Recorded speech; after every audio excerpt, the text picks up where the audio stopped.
Hi, this is Dave at Nashville Violins. Today we're going to be talking about how to tune your instrument if it's a little bit out of tune. A couple of things that you might want to have in advance. Hopefully you've got a decent instrument that's already got fine tuners on it. It doesn't matter too much if you have the individual ones or if you have the ones that are built into the tailpiece. But if your instrument's just a little bit out of tune, we can get those in tune with those.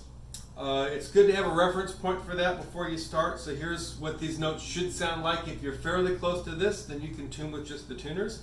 If you're further out, then you can watch one of our other videos where we'll talk about using the pegs.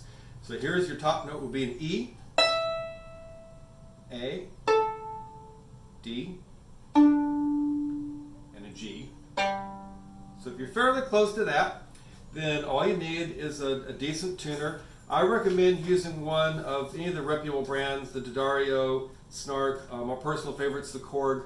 What's nice about these is they actually kind of listen to your notes a little bit, and they'll wait until the sound kind of settles in and then tune. Some of the apps that you get for your phone are a little bit too quick to respond, and you also have the problems where you can get distracted if you get notifications and phone calls and texts while you're trying to practice.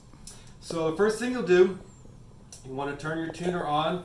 Most of these will have some sort of calibration, and so your standard calibration would be 440. So if you look on the screen, you have a number that says 440, and you want to figure out how to adjust that so it says 440 for standard tuning.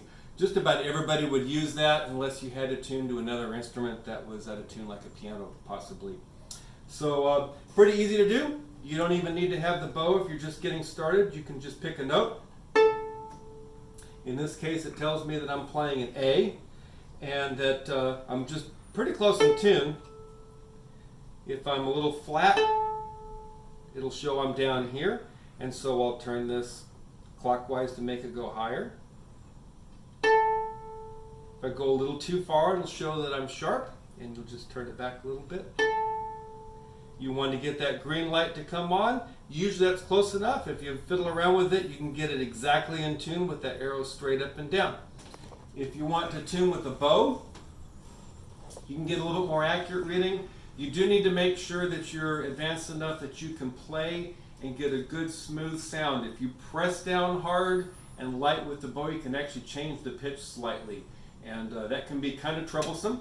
You want to have a shoulder rest so that you're able to hold the instrument without using your hand.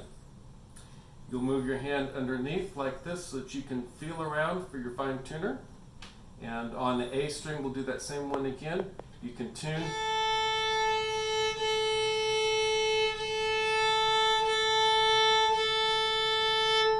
Try to get a good smooth pitch while you're doing that. Do that with all the strings, get them in tune. Sometimes if they're a little further out of tune, you might have to hit them a couple times to get them right where you need to.